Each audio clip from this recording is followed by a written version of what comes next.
Good morning, everybody. It is Monday morning. I'm here, I'm live on time at 10 a.m. and hopefully, I don't sound like I'm under a waterfall, hopefully the sound is good. There is, however, a really flickery light.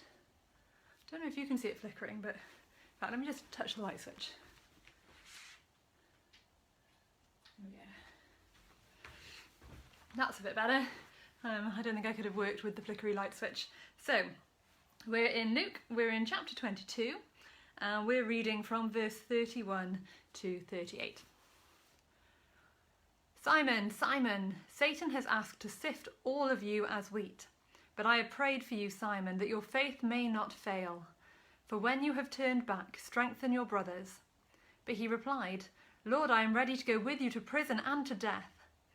Jesus answered, I tell you, Peter, before the rooster crows today, you will deny 3 times that you know me.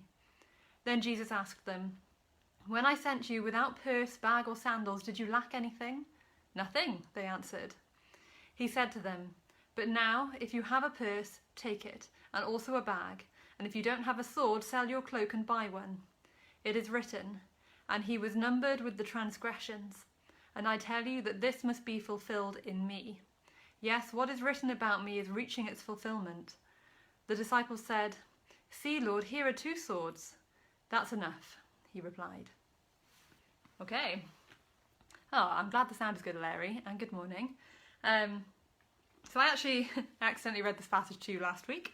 But what I've been thinking about in the week, I guess, and we've done passages about Judas this week, and yeah, we've been looking a lot at kind of the downfall of some of the disciples.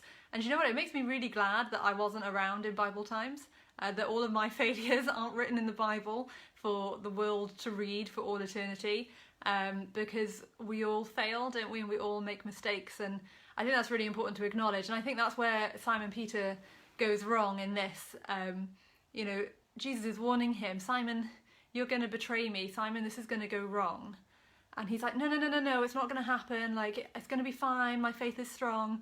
And sometimes we need to acknowledge our weaknesses and we need to acknowledge where we fail to allow God to be strong through us, to allow Jesus' work to happen in our lives. But the good news for Simon Peter and the good news for us is that phrase that they use at the beginning, to turn back. And, you know, we know what happened to Simon Peter. We know that he did deny Jesus 3 times, exactly as Jesus said he would.